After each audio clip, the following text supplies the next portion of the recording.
No niin, tervetuloa Estate Guru Suomen markkinalanseeraustilaisuuteen. Tätä ollaan odotettu tässä hetken aikaa. Mun nimi on Matti Vanssen, mä oon Estate Guru Suomen maajohtaja. Suomen päässä vastaan siis käytännössä kaikesta, mitä tulee Estate Guru Suomen toimintoihin. Ja lyhyesti tämän päivän ohjelmasta. Ensinnäkin puhutaan markkinalanseerauksesta. Se tarkoittaa käytännössä sitä, että käydään vähän laajemmin läpi, että mitä Estate Guru tekee. Sen tulee käymään läpi meidän toimitusjohtaja ja yksi isoimmista omistajista ja perustajista Marek Pärttel. Sen jälkeen meillä on ulkomaalainen asiantuntija Gabriela Kindert, joka tulee käymään vähän enemmän sitten alan megatrendejä muun muassa vaihtoehtoisrahoituksen puolelta, jotta saadaan vähän parempaa kokonaiskuvaa. Ja viimeisimpänä, toivottavasti ei vähäisimpänä, meikäläinen tulee sitten vielä käymään tätä Suomen osuutta vähän läpi, että minkä takia Estate Guru tulee juuri Suomeen eikä johonkin muun jättimäiseen maahan, joihinkin niihinkin me mennään. Ja tosiaan kysymyksiä voi lähettää ihan koko lähetyksen ajan. Ja sitten me pyritään vastaamaan lähetyksen lopuksi niihin tämmöisessä Q&A-sessiossa mahdollisimman moneen, mihin vaan pystytään vastaamaan sitten. Ja lähetyksessä näkee pari eri ruutua, siellä näkyy diat ja muut, niin niitä voi vaihdella ihan sen verran kuin haluaa ja voi isontaa toista ruutua ja muuta. Ja tällä tavalla, jos nämä slaidit haluaa jälkikäteen tai muuta, niin voi ottaa meihin yhteyttä sitten mielellään lähetyksen jälkeen. Mutta pidemmittä puheitta ei kuluteta aikaa, vaan täällä seisomalla mä päästän Marek Pärttelin ääneen. Hän tulee käymään englanniksi tuossa Estate Gurun agendaa yleisesti läpi. Kiitos Matti. I prefer to speak in English because after learning Finnish at the age of 7 when watching Ridarias ihmemiestä ei ole kovin paljon harjoittanut, mutta my English is much better than Finnish. So I'm very happy to be in Finland. Actually, it's our fourth country where we have officially now office open, and we are starting our lending activities. And coming to Finland yesterday, actually, it wasn't too easy because the travel restrictions, they tend to make harder every day, and hopefully the trend is going to turn soon, and we get back to normal soon. But more than ever, in this situation, small and medium-sized companies need alternative funding solutions, and investors of different profile need to have different investment opportunities. And the situation in 2008, when I was more active in the real estate development, was somehow similar because very often when I had a great real estate project, banks tend to say no to that because of the financial crisis that happened in the end of 2008. And it took some time for me and my partners to do something about it. But in 2013, we actually started Estate Guru, so the company is now already about 7 years old, and we started to develop a digital platform, pan-European platform for investments and for borrowing getting funding to real estate projects and business loans also that could be backed by real estate. So our mission is has been from them to develop a pan-European cross-border platform for property finance to make financing and investment more efficient and transparent, and to offer a seamless borderless service for both borrowers and investors 24/7 and globally.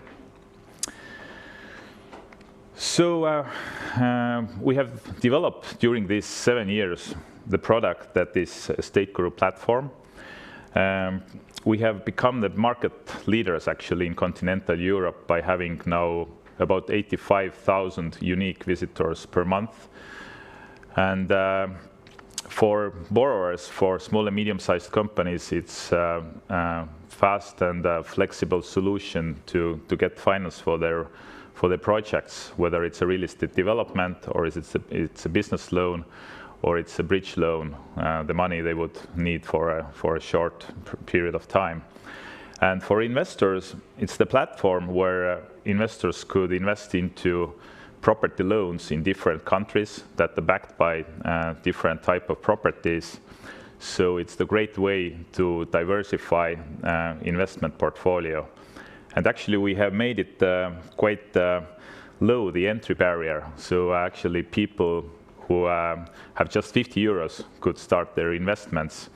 And so we are now seeing on our platform just regular people, just millennials who start their first steps in investment world, teachers, policemen, just regular people.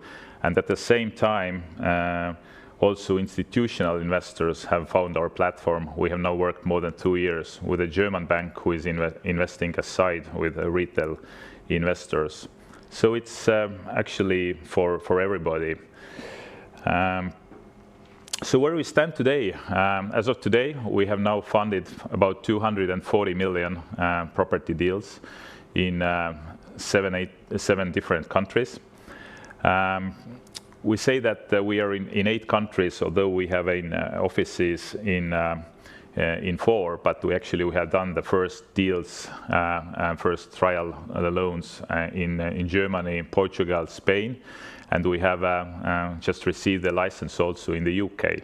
So ultimately, we plan to launch all Western European countries. So what else about the platform?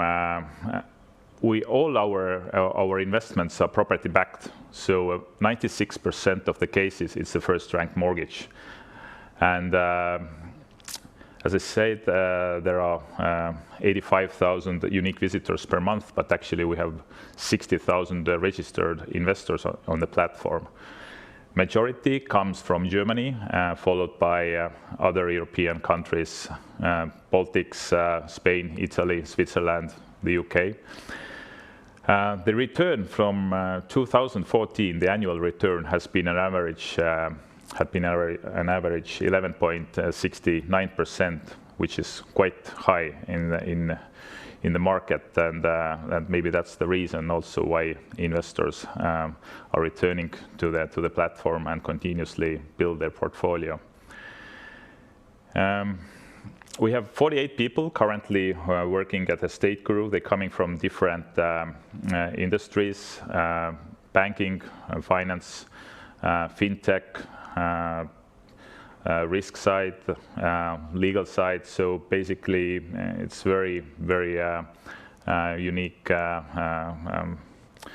group of people of different expertise that has come together with a mission to make our financial world more transparent.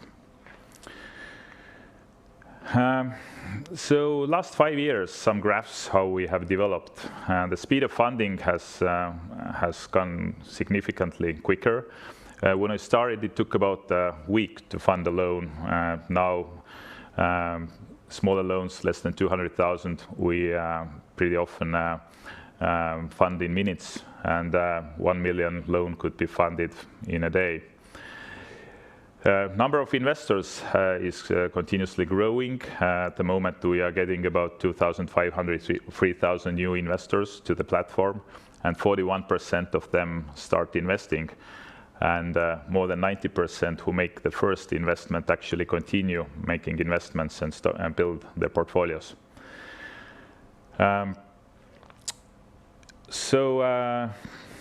To date, we have funded more than 1,700 different cases, and the funding volume has been almost doubling year-on-year basis.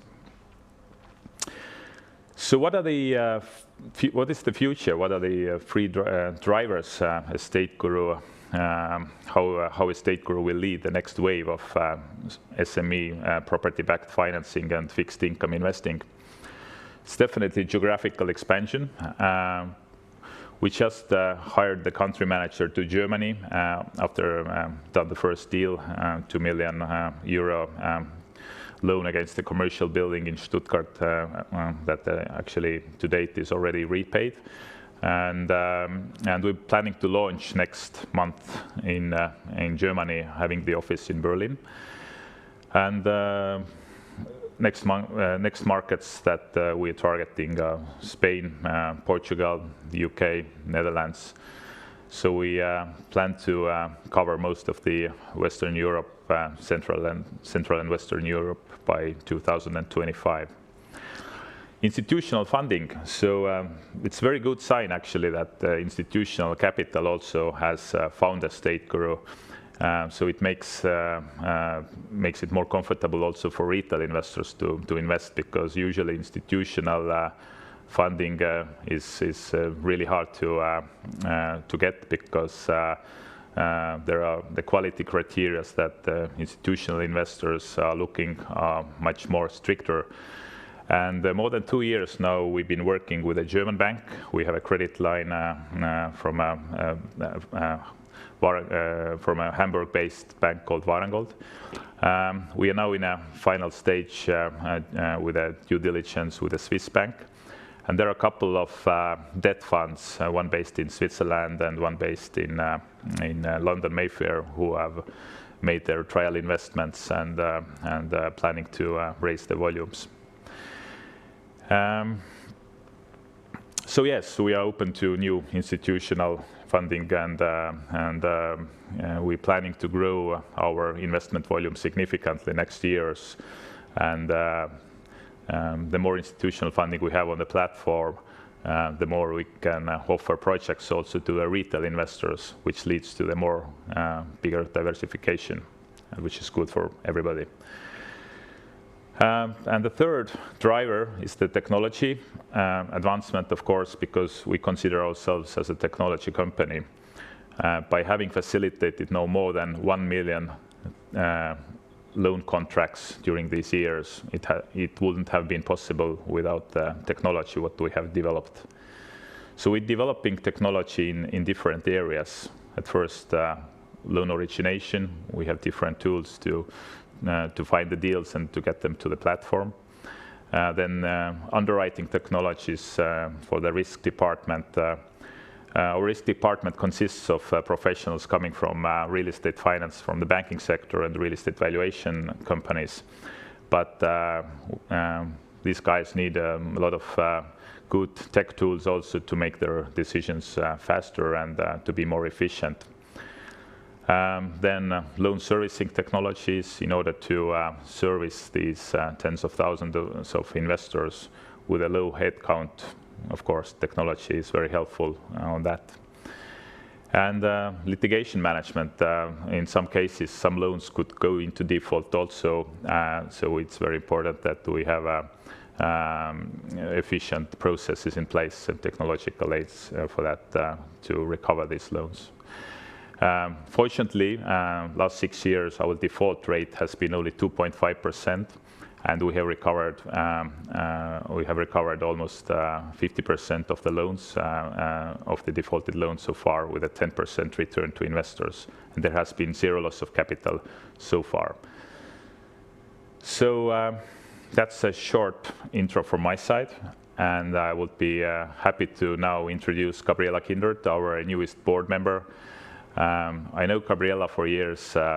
We've been participating both in different fintech conferences and in different European cities, and I find her to be one of the most knowledgeable persons in alternative debt space and fixed income space. So I'm very happy that she actually 3 months ago joined our board, and I'm very happy that she also agreed to give a little bit of background of the alternative financing space in this virtual event.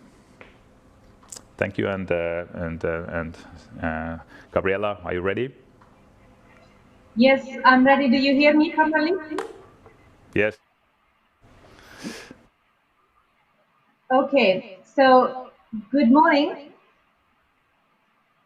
I am really delighted to join here from the Netherlands. I wish I could have been there in person. Unfortunately, it was not possible due to restrictions because of COVID. But please allow me to say a couple of words about the landscape of alternative lending and why we are here today and how do I see the future in lending. So maybe the first question is, why alternative credit? We are very much used to going to banks for lending, but it shouldn't always be like this. Actually, in mid-90s, Bill Gates said the following: banking is necessary, banks are not. And if you think about this, you go to banks for mortgages, for cars. Most of the time, these are long-term loans. What do you give to the bank?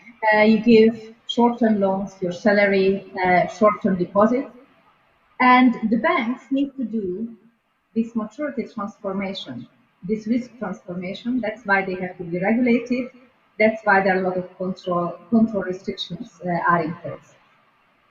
But if you logically think about where are our savings with our pensions, with our insurance schemes, with our sometimes with our pillow, but there is a perfectly natural way to connect borrowers and lenders more efficiently.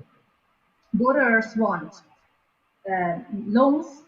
There are new data available. There's a generation transfer that enables a different culture.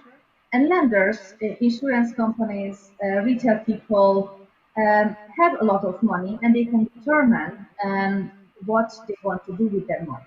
In addition, they finance the real economy on a very good risk-adjusted return basis, so they have better return. And we shouldn't forget there is something nice about investing, the control and the fun factor that we all like. So let's look a bit what has happened with banks in the last basically decade since the financial crisis. You know, I have been in banking and in asset management for more than 20 years, so I have been fortunate enough to see quite a lot what has happened in the banking sector. So after the financial crisis, since basically 2008, more than 7 trillion disappeared from the total assets of the European banking sector. Just to put this in context, in 2009, I was working for Fortis when BNP Paribas acquired us.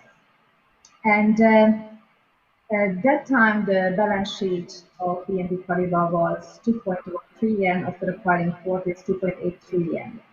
And 2 years later, I had a presentation from the chief financial officer, and he informed us that the balance sheet of Fortis Bank, the almost 700 billion balance sheet, is entirely gone. So what we felt on this, a lack of lending capacity, lack of borrowing ability, and a very sluggish economic growth. Now, how does it look ever since? You know, in the last couple of years, if you look at 2015, 2019, the balance sheet has stabilized, but we have seen still a constant decline towards lending to SMEs. We have also seen a constant decline in FTEs. So, I mean, thousands of people disappeared from the sector. And the sector is going through major transformation. So we discussed about the balance sheet and the decline in balance sheet in the sector. Many people say there is still there, people estimate still a 2-3 trillion gap. But it's not only that, what I noticed in the last couple of years.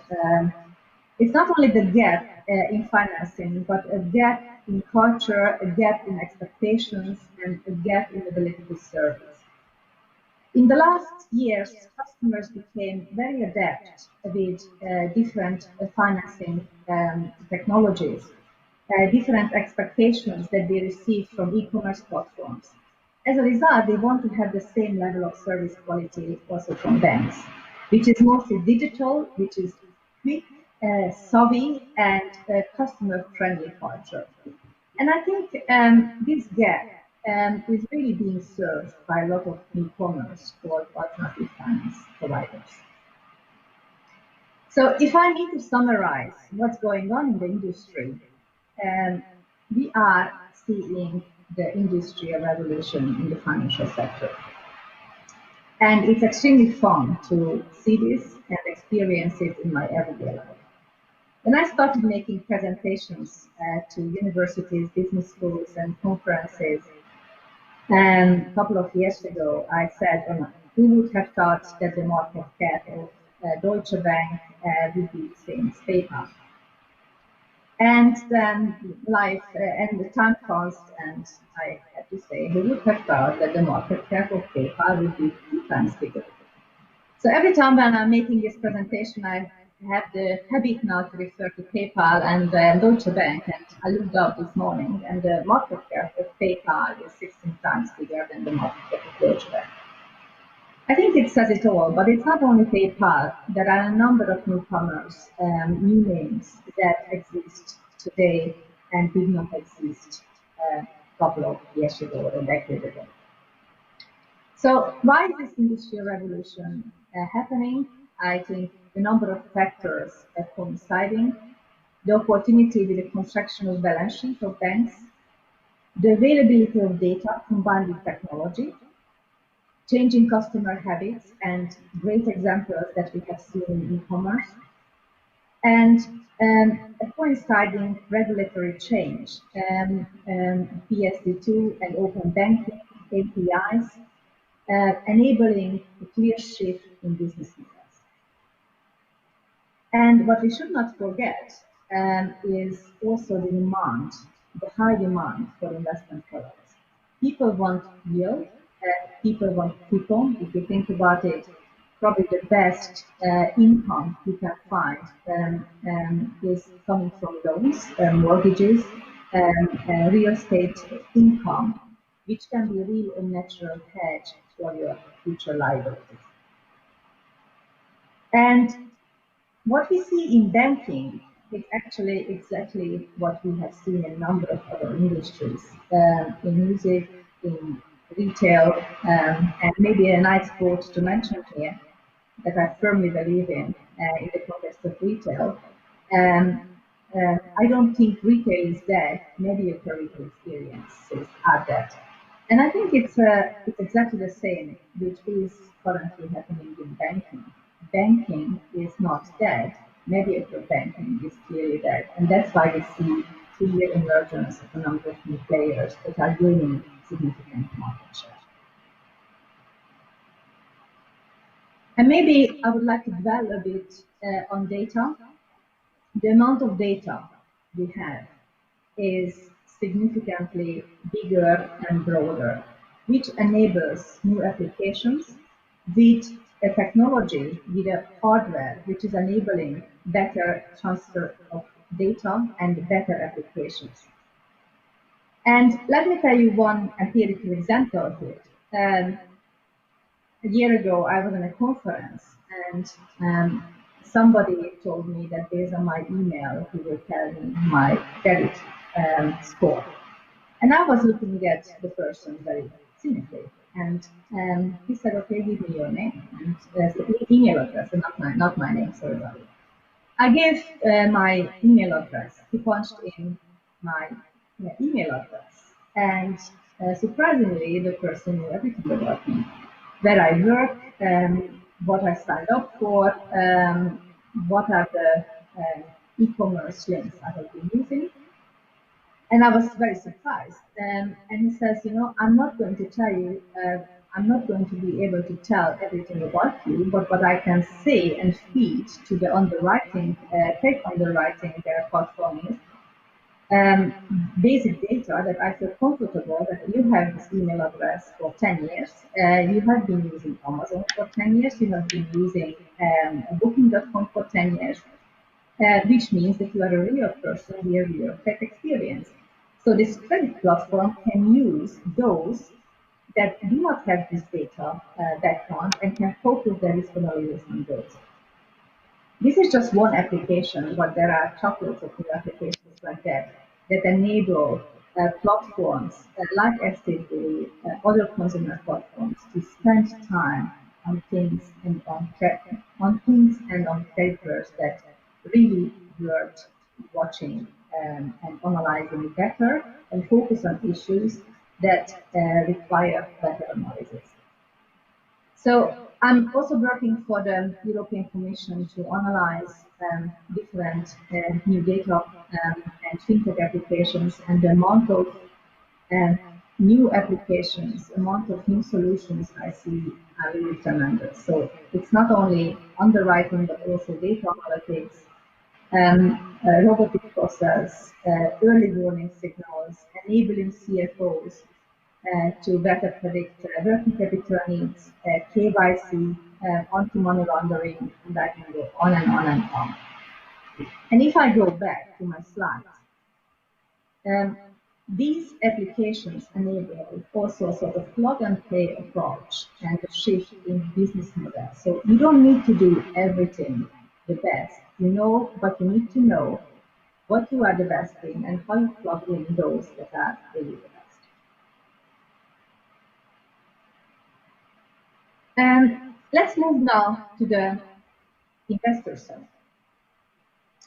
So what's happening in the last 20 years, if I look at the investable universe, and I'm a historian, so I always like to look at big trends.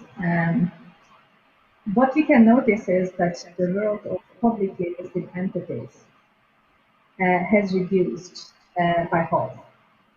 So the amount of listed companies where we can invest either in equity or bonds has reduced significantly.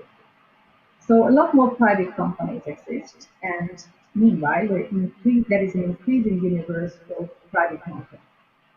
And on the right side you see the dry powder, the private market asset under management that has really tenfolded in the last 2 decades. So there are not only new companies that become private, new companies that are born, but also investment solutions, both on the private equity and the private debt side, are increasing. And of course, there is a demand, but there is also supply. Very bluntly said, investors need private markets to obtain targets.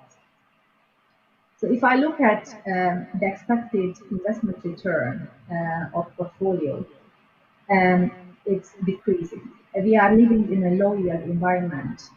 If you look at government bonds from the US, from Switzerland, Euro bonds, they have very low expected yield and expected return.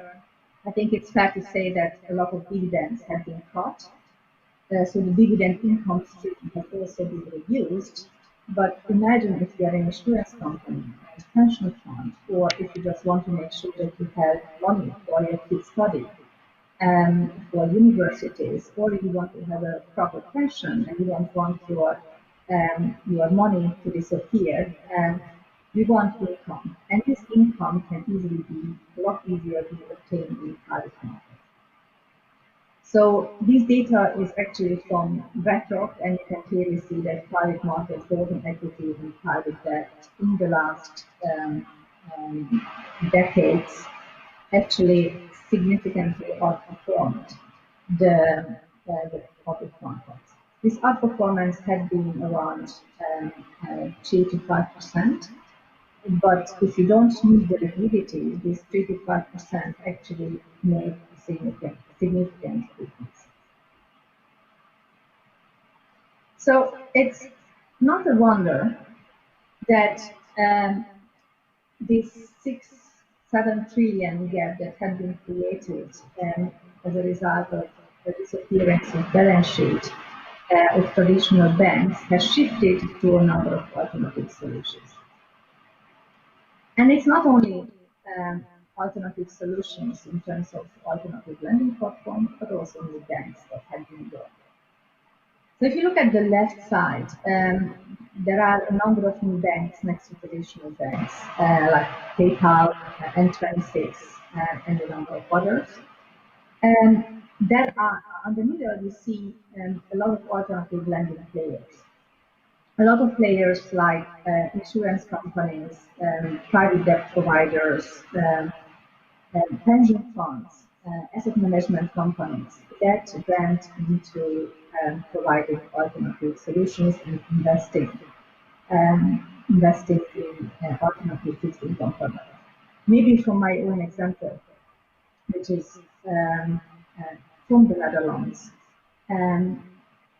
The mortgage sector in the Netherlands is approximately 600 billion.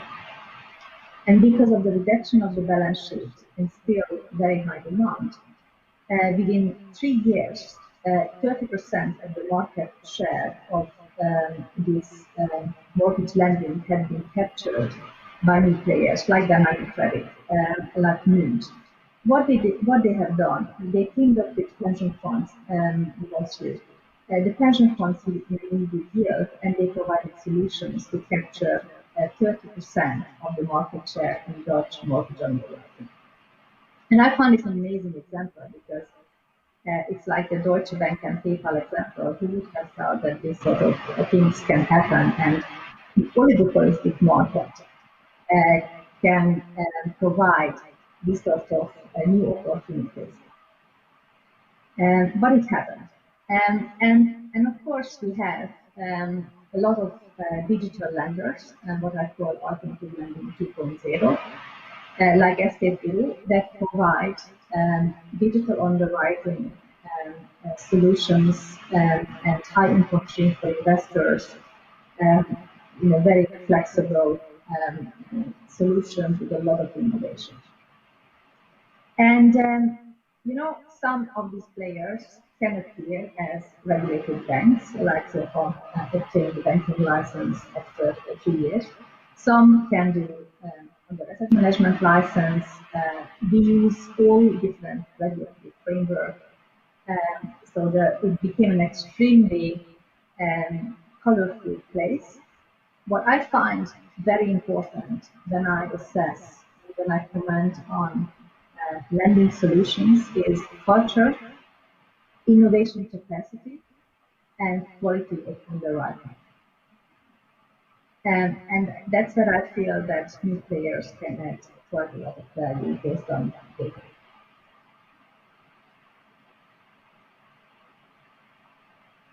So at the end of the day, if you look at winners from industrial revolutions, and just look at your own example.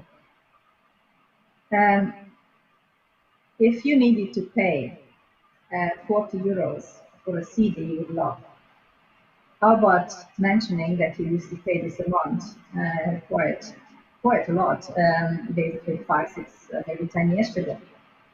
I think we all agree that using Spotify is a lot better solution, a lot broader solution. We wouldn't expect and accept paying very high amount for solutions in music streaming. I think we are also the clear winner in data in e-commerce. We have better access to and better transparency for buying clothes. The same clothes that I used to buy 5 years ago, I can have access to a lot cheaper price with a lot better transparency. If I want to buy a washing machine, if I want to buy a refrigerator, I have a lot better transparency in pricing and a lot better ability to be in control of my decisions. And I see something similar in financing. I think it's fair to say that the better data is enabling a lot better underwriting practices. So at the end of the day, the data enables reduction in pricing and better risk-adjusted return. So the borrowers, they come to us and they come to platforms because they feel that the risk pricing is better, the flexibility is better, and significant reduction happens in underwriting. And this is a McKinsey study that I refer to here, is that with the appearance of alternative lending platforms, the time for underwriting has reduced significantly, so sometimes 90%. And this is what Marek referred to, is that we are able to underwrite a loan basically sometimes within an hour if it's depending on the amount. And why is that? Because the amount of information is there. You know, if you go and you want to have a mortgage, actually the key information that an underwriter needs to decide for your personal circumstances, this information is there. The ability to gain this access to the information, make a judgment, really depends on your ability to capture and analyze the information in a significantly reduced time. And maybe I can refer to Guru here, Jack Ma, that I truly respect, and he is the founder of Alibaba. And he explained his vision on lending.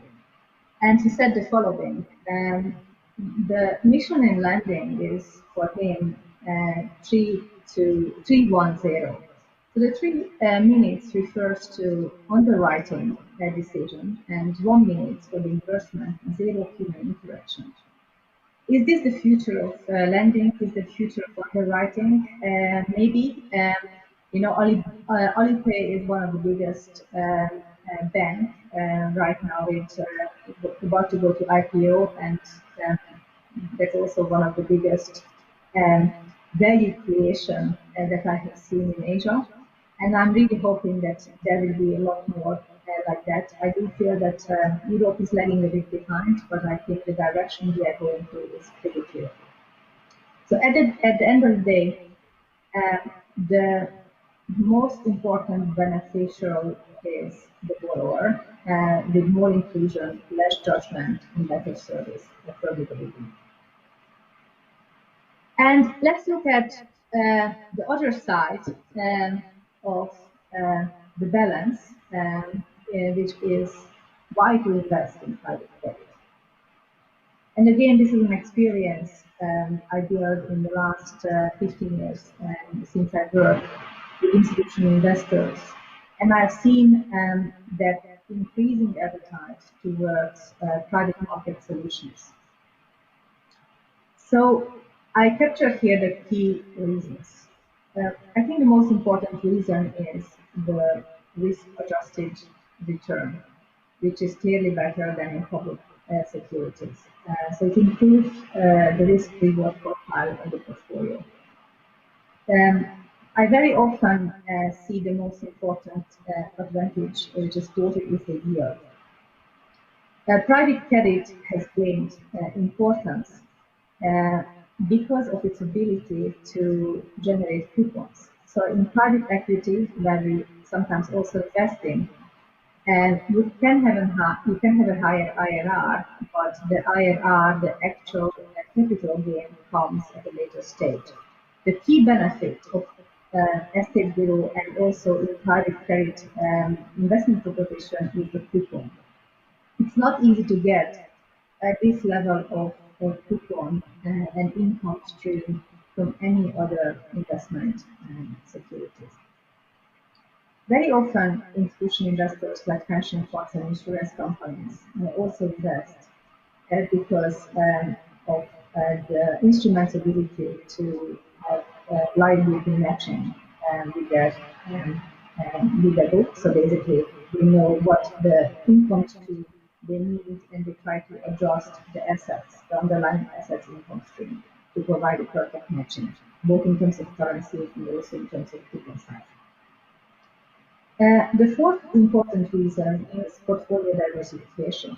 As I mentioned earlier, the investable universe has reduced in public markets. So if you want to have an increasing diversification, it's simply not possible just to be in public markets.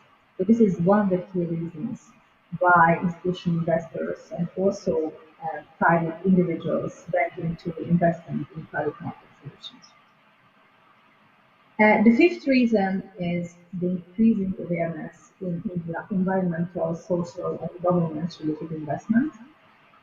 And it's very clear that SMEs that can actually have a real impact for the economy are not publicly listed companies. SMEs are employing 70% of people in Europe and they're responsible for over 80% of the innovation. So if you want to create sustainable development and positive impact, it will mostly happen in the SME segment by SME companies. So I do expect that this will be also one of the most important drivers in investment solutions. And the last important aspect I'm mentioning here is the engagement and interest, which I consider an emotional reward. I have been in this business for, as I mentioned, for more than 2 decades in asset management, 15 years, and it's incredibly rewarding to work with private market investment opportunities. Because of raw data, because of the less transparency in this segment, you can actually add a lot more value. In public market solutions, you have a lot of information available in Bloomberg, Reuters, there are a lot of analysts covering the different securities. What we all love about private market is the added value you can actually do following your conviction. So it is giving a lot of emotional reward in my field. So that is Estate Guru, and maybe a couple of words. The last 5 minutes I would like to use to explain why I joined Estate Guru. And why I believe in it, and what Estate Guru has to offer in the context of different investment solutions. You know, I have done my PhD on alternative lending solutions, and I have looked at a number of platforms and assessed the investment proposition. I do feel that Estate Guru's investment proposition is very superior. And before I go into the superior investment proposition, a couple of words why I actually joined Estate Guru. So I really like the team, and for me, in any investment, in an investment business, the culture in the team is the most important. What drives people? What I find in Estate Guru is that the key driver is excellence, continuous improvement, respect, and being bold but not arrogant, believing in something, and running the extra miles. Running the extra miles for investors, running the extra miles to be better every day. And for me, this is a key driver for success, and I think in any businesses that makes a difference between winners and losers. I see this culture very much coming across when I talk to everybody in Estate Guru, with a combination with a lot of passion and drive to improve value creation in this business segment. And I joined because I very much believe in the investment and value proposition, what Marek also described. We want to be a leading real estate platform, digital real estate platform solution in Europe. That's a bold ambition, but it's perfectly feasible. And I feel, I mean, it's a 2 trillion market that we intend to take a significant market share. And I do feel that COVID will significantly speed up the potential of digital lending solutions. We don't need human interaction to create value in the current market. We need proper underwriting, we need proper data, and we need proper investment solutions. So COVID, like in e-commerce, will also speed up the market share gain digital underwriting solutions, both in banks, asset management, and alternative lending for alternative lending platforms as well. So what is the investment proposition of SAP. So if you want to invest, either you are a retail person or institutional investor, there are the key reasons why you invest with us outlined here. The most important is yield. I don't see very many investment solutions that provide this level of risk-adjusted return. That's based on my experience. I see similar solutions providing lower yield with higher counterparty risk and less security. SAP Guru has the combination of both. I see an exposure to the real economy, which are really low. Exposure to SMEs, giving money to the real economy, to real SME that actually need money in a lot better way than we have seen before. As Marek mentioned, close to 100%, over 96% of all investments are secured by real assets. It's all euro-based, enabling significant diversification, so you can sleep during the night. You don't need to put all your eggs in one basket, so you have a diversification element. You can have investments in 50 or 100 loans. As I mentioned, there is a high level of engagement where you can add value. You can select your own investments, or you can do auto invest. It's a clear form factor. And the last is the weighted average loan life. You don't need to wait too long before you actually have a redemption. So these are self-liquidating short-term loans where private equity you need to wait years for your return. Here you get coupon on a diversified portfolio with relatively short term. So I think I'm close to finalizing my presentation. I really would like to thank you for your attention and thank you for enabling me to say a couple of words. I hope you get across very strong conviction for both SAP Guru and for alternative lending from my words. We are here to help you. We are here to create investment solution and returns for you. And please join us on this rewarding journey. And I'm extremely honored and flattered to be part of this company. Thank you very much.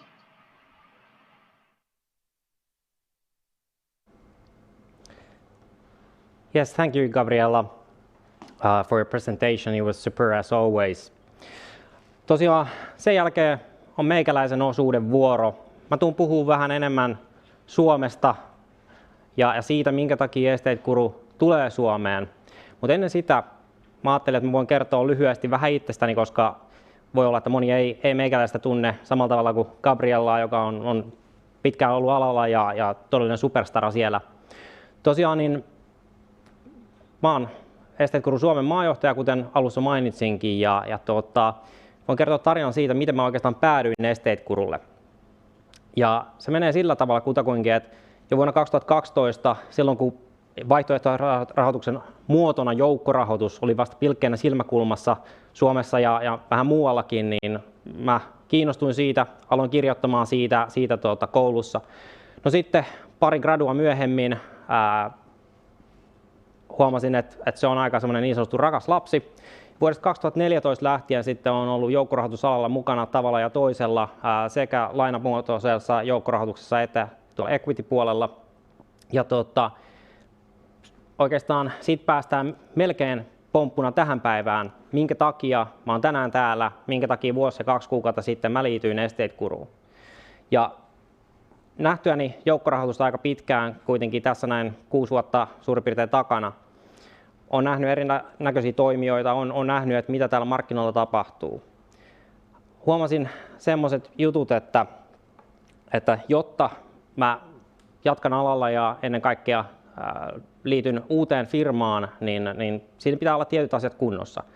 No, juristina ja tietenkin rahoitusihmisenä mä haluaisin, että tietyt asiat on ensinnäkin mintissä, mitä tulee firmaan, jotta mä siihen suostun ennen kaikkea tulemaan mukaan. Ja kasvuyhtiösijoituksia aika paljon tehneenä, niin mulla oli aika tarkat kriteerit. Tärkein niistä oli tietenkin, että tiimi. Tiimin pitää olla aina ihan vimpan päälle. Toinen asia piti olla se, että pitää olla teknologia kondiksessa. Teknologiaa voidaan kompensoida usein jälkikäteen, mutta tässä tapauksessa Estate Gurulla on ennen kaikkea teknologia todella hyvässä kunnossa. Kolmas asia oli oikeastaan tuote. Eli tuotteen pitää olla semmoinen, joka luo suurempaa hyvää, ei pelkästään sitä, että se vie joltain ja tuo toiselle, vaan ennen kaikkea, että se luo hyvinvointia jokaiselle osapuolelle, jotka siihen on osallisena. No, tuote on hyvä, kuten mainittu. Siitä päästään oikeastaan eteenpäin vielä yhteen kriteeriin, joka oli se, että mä halusin, että firmalla, johon mä tuun mukaan, on sen verran hartioita, että voidaan tulla uusille markkinoille. No, Estate Gurussa sitten huomasin pikkuhiljaa, että nämä kriteerit oikeastaan täyttyy. Ja mä pyysin ennen liittymistäni luvan siihen, että mä saan tehdä due diligence-tarkistuksen. Kun mä tein sitä, mä huomasin, että itse asiassa kaikki tiedot, mitä mulle on annettu, pitää paikkaansa. Estate Guru on toimija, joka julkistaa kaikki tietonsa tilintarkastettua tilinpäätöstä myöden netissä. Se on hyvin harvinaista joukkorahoitus- ja vaihtoehtoisrahoitusalalla. Ja ennen kaikkea se läpinäkyvyys teki muuhun tosi ison vaikutuksen. Ja harvoin käy juristina niin, että mitä enemmän tuntee firmaa, sitä enemmän siitä tykkää. No, tässä tapauksessa oli juurikin sillä tavalla. Ja sen takia oikeastaan mä oon tänään täällä ja päästään siitä tähän itse agendaan, että mitä Estate Guru tulee tekemään Suomessa ja kansainvälisesti. No ensinnäkin meillä on aina, kun me tullaan johonkin uuteen maahan, se lähtee tietyllä tavalla. Ensinnäkin selvitetään legaalinen rakenne siitä, että miten se kannattaa tehdä. Halutaan tutustua siihen paikalliseen ilmastoon juridiselta kannalta ennen kaikkea. Sen lisäksi yleensä palkataan paikallisia asiantuntijoita siihen, että oikeasti ymmärretään, että miten se markkinademografia ja muu siellä toimii. No, sitten kun nämä on paikallaan, niin yleensä palkataan maajohtaja, joka tässä tapauksessa Suomen osalta sattuu olemaan meikäläinen. Ja nämä meidän ekspansiokriteerit on tietynlaiset, että tässä oikeastaan ne onkin listattuna, ja nämä pätee joka ikiseen maahan, missä me toimitaan. Ensinnäkin se legaali struktuuri pitää olla sellainen, että siellä voidaan tehdä vaihtoehtoisrahoitusta ja tässä tapauksessa esimerkiksi sen yhtä muotoa joukkorahoitusta ja nimenomaan turvallisesti ja sillä tavalla, että se on sitten paikallisen finanssivalvonnan kautta hyväksyttävää. Toinen asia pitää olla se, että kiinteistöjärjestelmä siellä pitää olla hyvin luotettava. No, Suomi on ränkätty monessa kriteerissä hyvin luotettavaksi maaksi, mitä tulee kiinteistötietojärjestelmiin ja esimerkiksi kiinnityksiin ja panttauksiin. Ja se luo tosi hyvän pohjan sille, että täällä on hyvä tehdä bisnestä. Suomessa on sen lisäksi hyvä lainsäädäntö, eli meillä tunnetaan joukkorahoitus esimerkiksi ilmiönä ja sitä voidaan viedä eteenpäin. No sitten yksi on tietenkin se, että halutaan, että meillä on sellaisia lainanantajia ja lainanottajia, joille tämän tyyppinen tuote sopii. Kolmantena kriteerinä pitää olla nimenomaan se, että markkina ei saa olla mitenkään saturoitunut ja siellä pitää niin sanotusti olla tilaa. No, Suomessa me ollaan jo nyt huomattu, että meillä alkaa olla niin sanotusti pöytä täynnä, eli ilman minkälaisia markkinointiponnistuksia tai muuta. Eli ihan selkeästi tuotteille on ihan äärimmäinen kysyntä täällä markkinoilla. Samaan aikaan kun pankit yleensä alkaa himmailemaan yrityslainapuolella tai muuta, niin me pystytään sitten toteuttamaan rahoituksia. No sitten oikeastaan neljäs kriteeri on tietenkin se, että halutaan, että tiedetään, että pystytään kasvamaan tässä maassa. Ja Suomessakin esimerkiksi joukkorahoitus ja vaihtoehtoisrahoitusstatistiikan mukaan ja Suomen Pankin lukujen mukaan, jotka julkistettiin äskettäin, vaan suurin piirtein prosentti tällä hetkellä kaikesta yritysrahoituksesta tulee muilta kuin pankeilta. Ja se on aika vähän. Toisin sanottuna siellä on ihan äärimmäinen kasvupotentiaali. Ja aina kun pankit esimerkiksi vähentää yrityslainotusta, sieltä vapautuu miljoonia, satoja miljoonia, jopa miljardeja sitä kautta sellaisille toimijoille kuten me.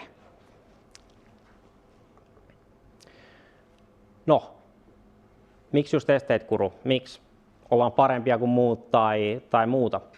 Ja kuten Marek kertoi esitelmässään, niin mehän tehdään nimenomaan niin sanottuja seniorilainoja. Eli 95-96% meidän lainoista on ensisijaiset kiinnitykset. minkä takia me halutaan niin, on tietenkin se, että halutaan minimoida meidän sijoittajille sitten luottotappioiden ja muiden määrä, ja vastaavasti usein me ollaan ainoita lainottajia sitten yhtä vakuutta kohden. Ja tämä on oikeastaan se, mikä erottaa meidät hyvin pitkälti muista.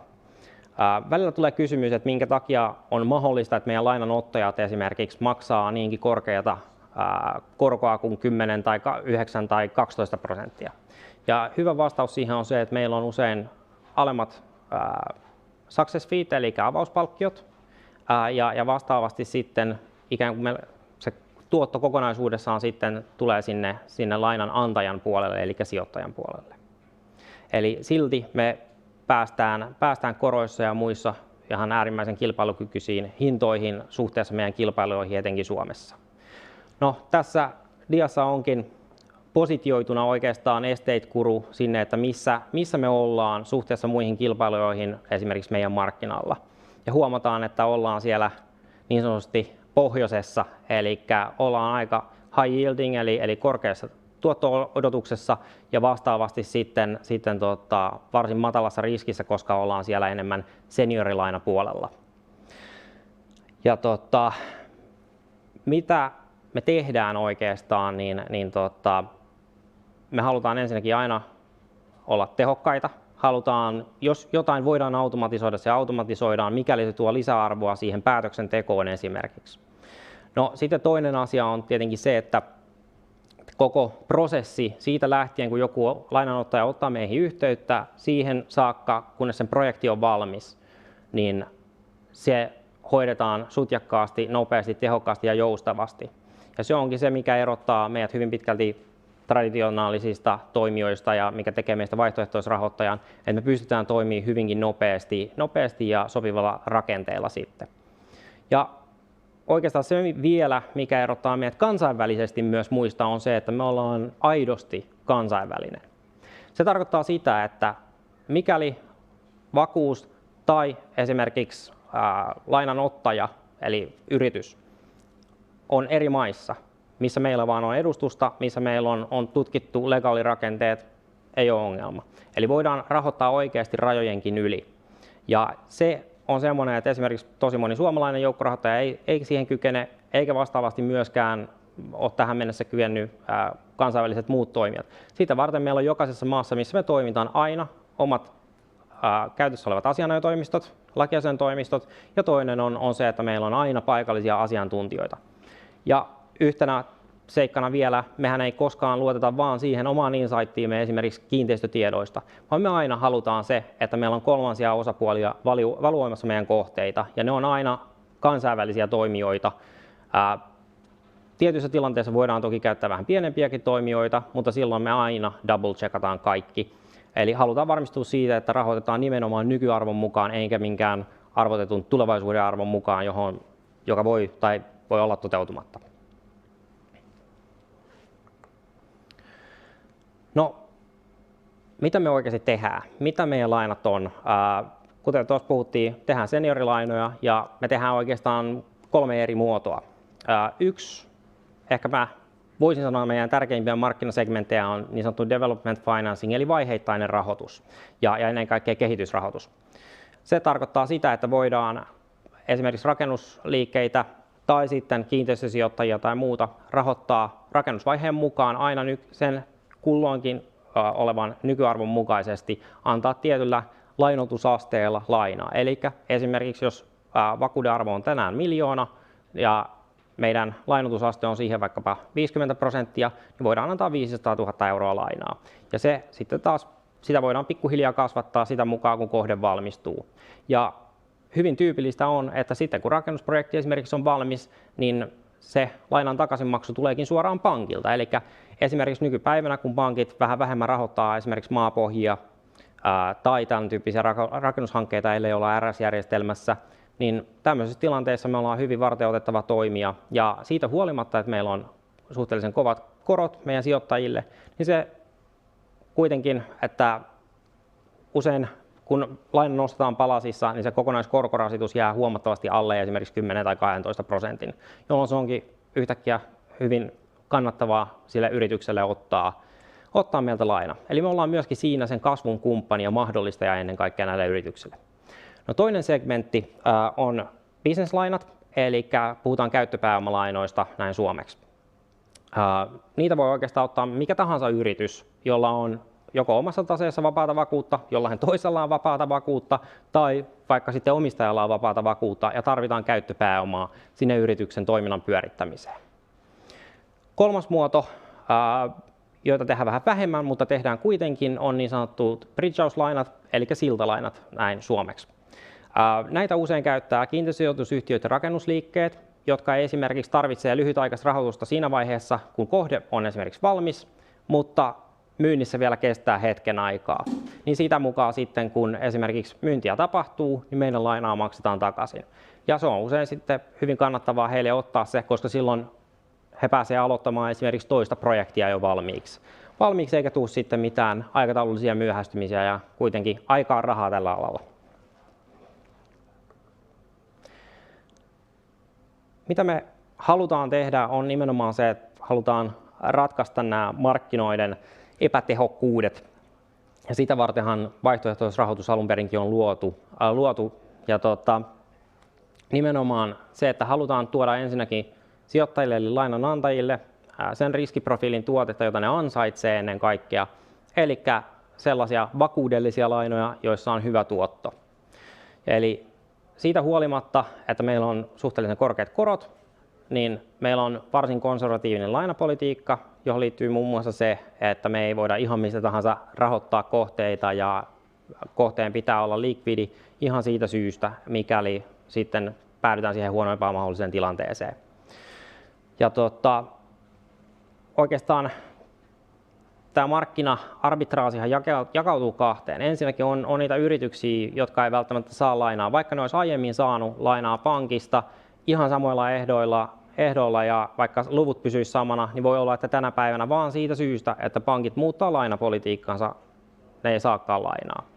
Ja myöskin se, että monilla, etenkin kasvavilla yrityksillä, on se sitten kiinteistösijoitusyhtiö, rakennusliike tai muu, kuukausi, 2-3, jos menee lainapäätöksen saantiin, niin se on hyvin pitkä aika.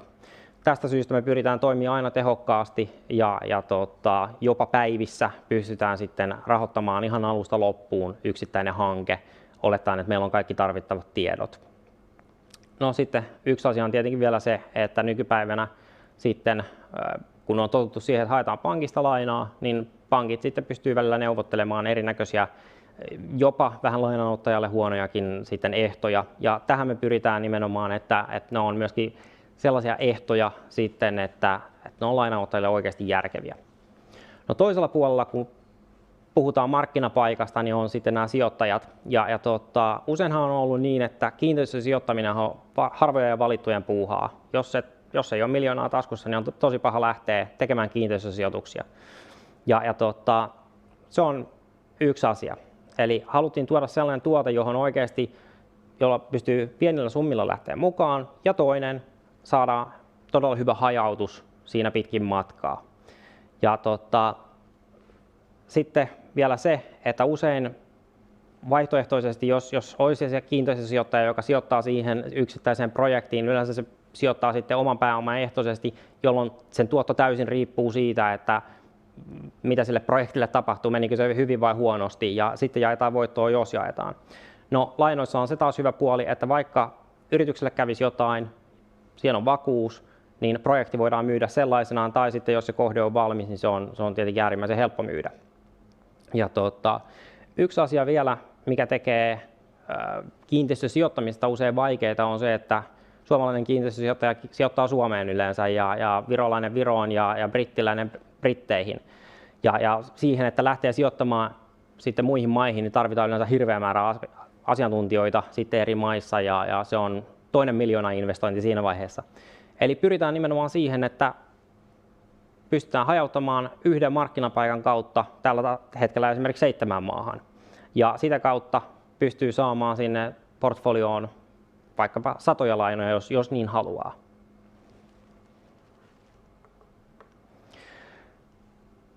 No miten me otetaan tämä markkina haltuun? Se on hyvä kysymys.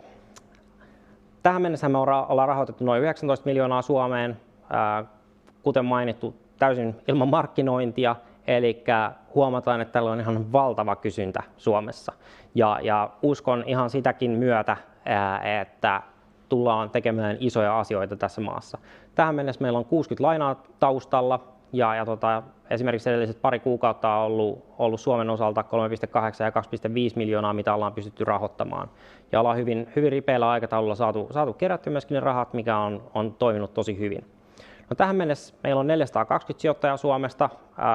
Aina toteen, että he ovat varmasti tämmöisiä uranuurtajia, koska se on meidät löytänyt ilman markkinointia, koska ei olla sijoittajille markkinoitu ollenkaan Suomessa, mutta äärimmäisen makeata, että ollaan tällaisessa tilanteessa jo nytten. Ja tavoite nimenomaan kasvattaa myös sitä sijoittajapuolta, jotta saadaan totta kai tunnettavuutta ja sen lisäksi saadaan sitten rahoitettua projekteja tästä edeskin. No, kuten mainittu, nyt voidaan jo ehkä todeta, että tälle rahoitusmuodolle on hyvinkin paljon tarvetta tässä maassa. Niin meilläkin on tällä hetkellä pipeline aika vahva, eli on putkessa niin sanotusti projekteja, jotka vaan odottaa sitä, että voidaan pistää markkinapaikalle.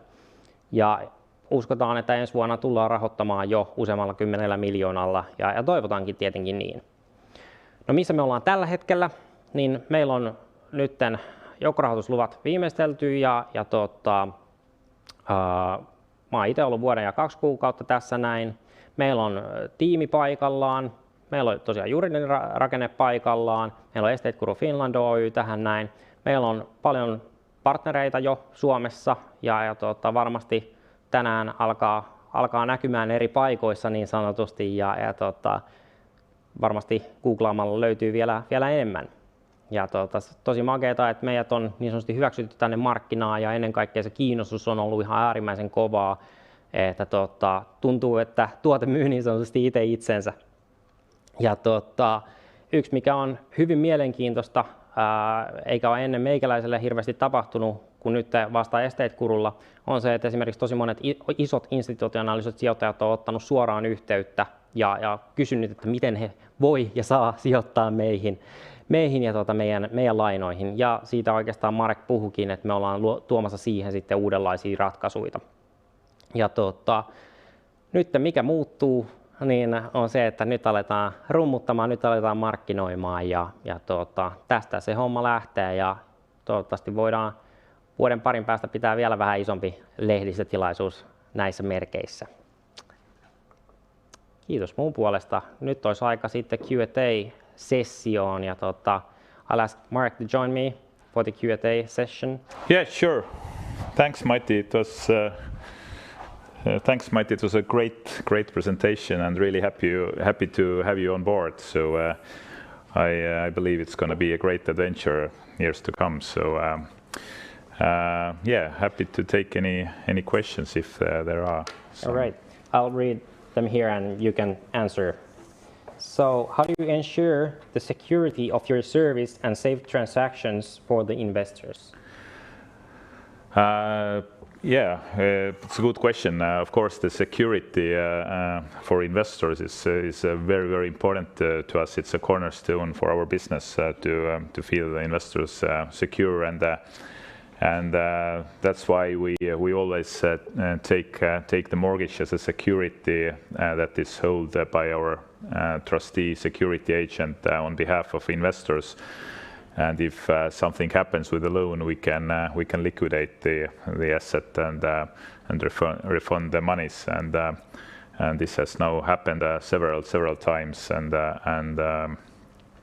as I told before, the return of the defaulted loans have been so far 10%, which means that our risk department has done a great job. And of course, we have a risk manual where we concentrate on different credit risks, operational risks. So it's not too much different anymore from the banks, to be honest. So yeah, we take it very seriously.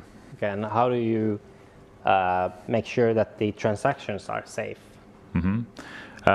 Transactions. So we keep the money in European banks. So we using also now started to use started to use also Lemonway, which is the leading provider for facilitating payments in Europe. Different crowdfunding sites. I think they have about 200 crowdfunding sites they serve, and the money is kept by BNP Paribas. And so far we have worked with a leading Estonian bank, LHV, and client monies are always separate from our own company monies. So it's not somehow mixed, and it's so yeah, it's banks are.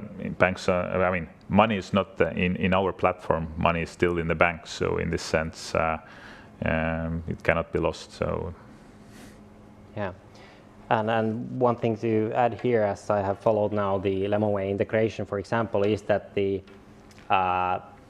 Lemonway does also an additional due diligence of the borrower and the investor, meaning the AML, the anti-money laundering checks, and also KYC, know your customer checks, in addition to our own AML KYC checks that we are really cautious of.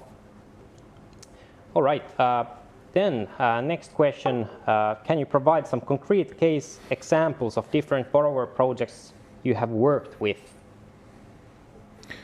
I should answer. I should take it. Yeah, I mean, sure, I can take it. I mean, we have done now 1,700 cases to bring up some what it could be. Now, for example, we recently actually funded a 6.5 million loan to a leading residential developer in Estonia who preferred us to bank, even though our interest rate was a little bit more higher than the bank, but it was actually also the market, because we have now 60,000 investors and approximately 20,000 coming from Estonia, and actually our investors are also the potential end users of the products that the developer was developing, the apartments. So it was, yeah, just to mention, it's the biggest case so far, but and then we actually financed very interesting case was adventure center in Saaremaa that also consisted of Rimi store. So it was it shows that we only don't do the cases in capital cities, but we finance development of this recreational mixed-use building, and the loan was refinanced by the long-term bank loan. So sometimes where banks maybe are afraid to come in, or banks are very regulated. There could be like they have maybe 100 boxes to tick, and maybe some boxes is not getting the tick, but it's still a very good project, and our common sense risk analysis show it's worth doing, and there is the collateral is strong enough. So I guess this is the main reason actually why borrowers are coming to us, that we can be flexible. The people behind the platform, they speak property. They are not bureaucrats or just who follow the rules only, but they actually understand the business case.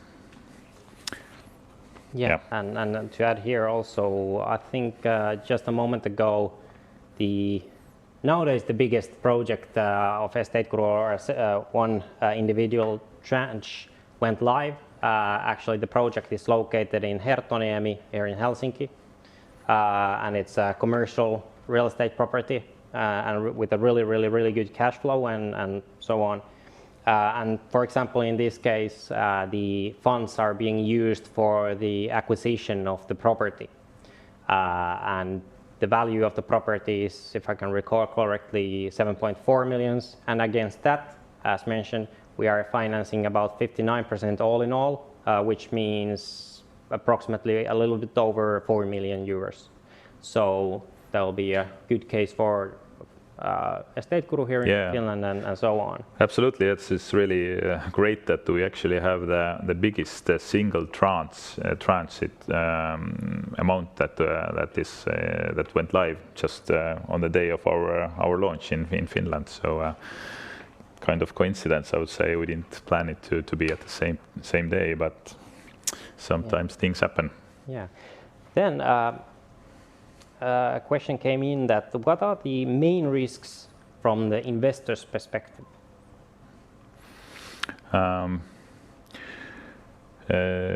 Main risks for investors, yeah. Of course,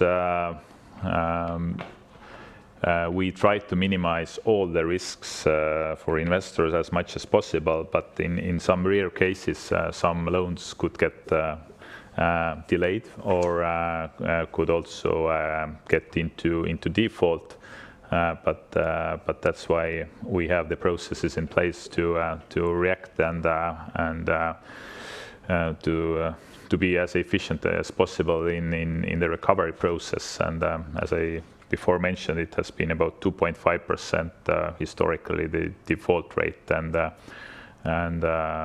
average recovery time is 6 months historically in different markets. And sometimes some loans could get maybe prolonged because of this COVID situation. We have decided also that according to our user terms, actually we can prolong the loans and up to a certain period, and I think it is up to 1 year was yes, and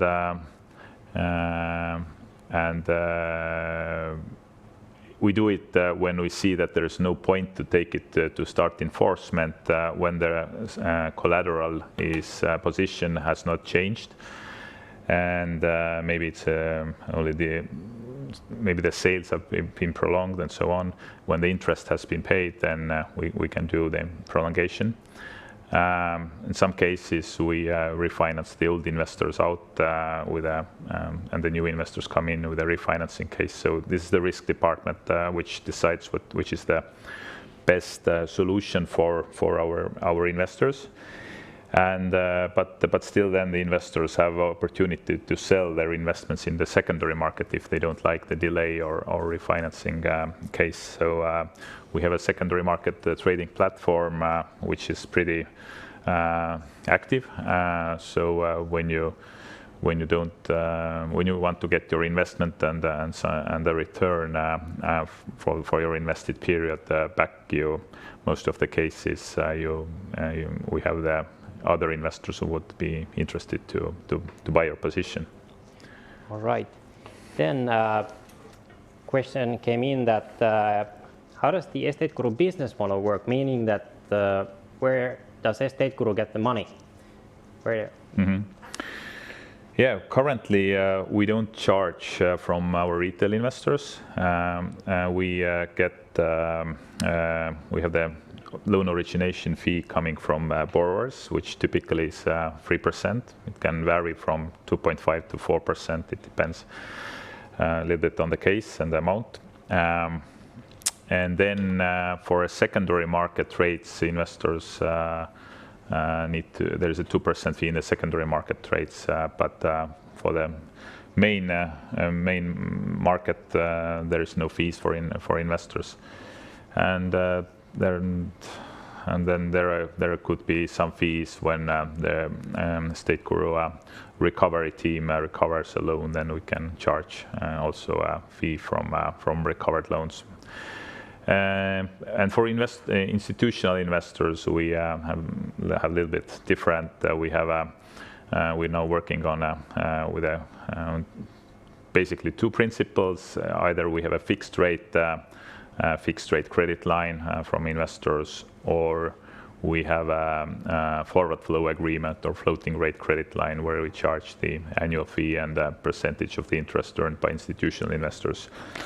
And we are about to set up our Luxembourg fund structures.